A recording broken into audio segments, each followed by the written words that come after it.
permanently and irreparably damaged by our presence. One of the reasons not to defect was, as you can see, I was living in relative affluence.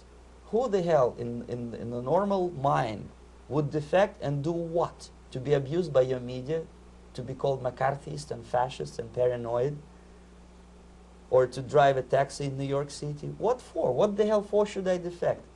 To be abused by Americans, to be insulted in exchange for my effort to bring the truthful information about impending danger of subversion. As you can see, I was living in quite a comfortable conditions next to swimming pool, where Indians were not allowed, by the way. I was highly paid expert in propaganda. I had my family. I was respected by my nation. My career was cloudless. The third reason, how to defect with the family.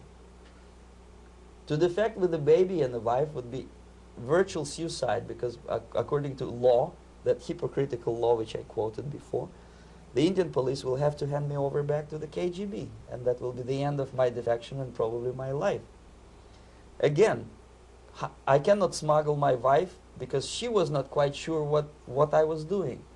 She was not that idealistically involved, and she was definitely not in the total picture of what I was doing for the KGB. She would be shocked if I you know, put her in my van and drive her to the American embassy or elsewhere. That would be a greatest danger. So again, I had to defect in such a way that my defection would look as simple disappearance. And there were many cases like that when the Soviet agents simply disappeared, either killed in action or, thanks to their curiosity and their close contacts with radicals, some of them were killed by the Marxists, by the way. It happened in many African countries when the Soviet KGB were killed by Africans themselves. Not because they hated Marxism and Leninism, but because they were simply trigger-happy bunch of unruly characters. If you give them a machine gun, they will shoot. And some of the Soviets obviously were not careful enough to protect themselves, and they got into embarrassing situations when they were shot at the crossfire between factions of so-called liberation movements. Anyway, so I decided, as I said, to study the counterculture. I decided this probably would be the best way to disappear. I socialized with characters like this. On the left, you see, he's a barefoot American hippie. It took me quite a long time to study exactly what they were doing and how to mix with them. But eventually I did it. Most of Indian newspapers carried my picture and promise of 2,000 rupees for information about my whereabouts. But they were looking for the wrong person, because they obviously tried to stop a young Soviet diplomat in white shirt and tie, and this is how I looked at the time of defection. Nobody could possibly think that a Soviet diplomat would be as crazy as to join a bunch of hippies. That's you. Yes, travel India and smoke hash. So I made it literally almost like a Hollywood-style detective story. From under the nose of the KGB in Bombay airport, I landed the plane and I flew to Greece, where I was debriefed by the CIA. That's basically that's all for my slides. We can turn off the projector, and that's very interesting. Well, you spoke several times before about ideological subversion. That is a phrase that I'm afraid some Americans don't fully understand.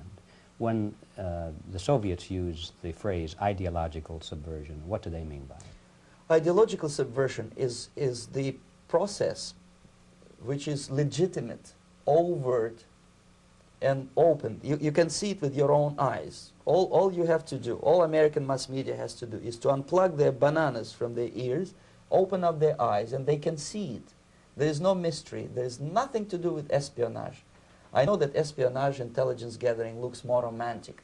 It sells more deodorants through the advertising, probably. That's why your Hollywood producers are so crazy about James Bond type of thrillers. But in reality, the main emphasis of the KGB is not in the area of intelligence at all.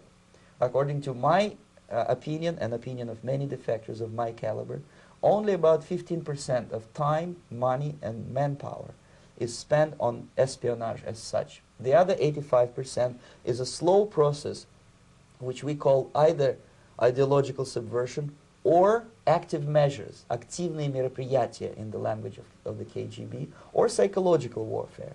What it basically means is to change the perception of reality of every American to such an extent that despite of the abundance of information, no one is able to come to sensible conclusions in the interests of defending themselves, their families, their community, and their country. It's a great brainwashing process which goes very slow, and it's divided in 4 basic stages. The first one being demoralization. It takes from 15 to 20 years to demoralize a nation. Why that many years? Because this is the minimum number of years which requires to educate 1 generation of students in the country of your enemy, exposed to the ideology of the enemy. In other words, Marxism-Leninism ideology is being pumped into the soft heads of at least 3 generations of American students without being challenged or counterbalanced by the basic values of Americanism, American patriotism. The result you can see. Most of the people who graduated in the 60s, dropouts or half-baked intellectuals, are now occupying the positions of power in the government, civil service, business, mass media, educational system. You are stuck with them. You cannot get rid of them. They are contaminated. They are programmed to think and react to certain stimuli in a certain pattern.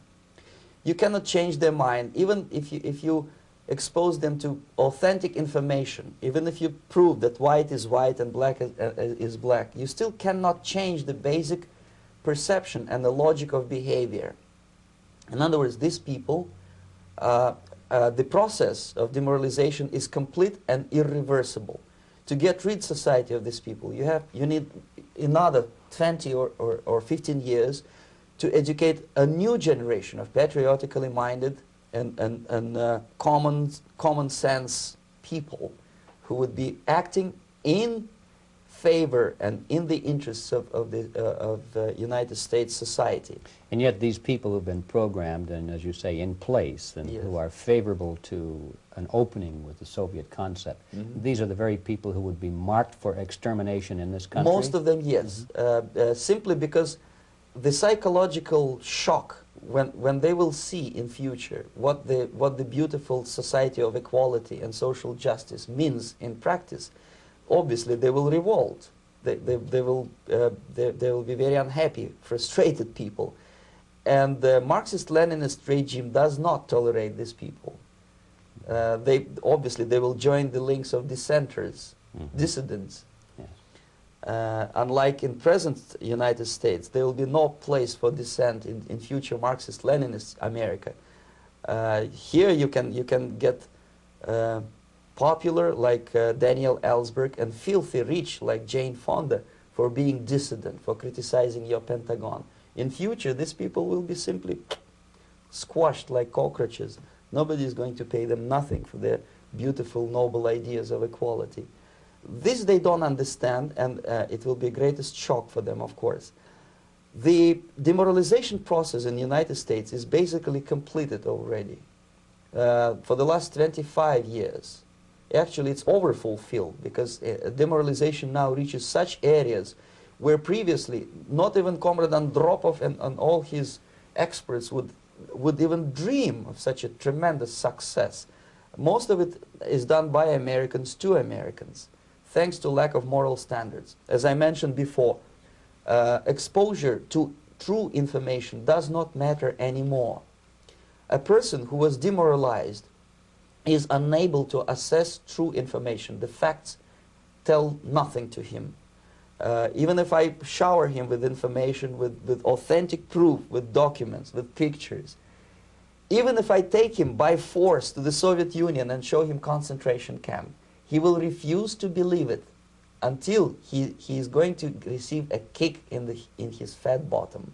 When a military boot crashes his, then he will understand, but not before that. That's the tragic of the situation of demoralization.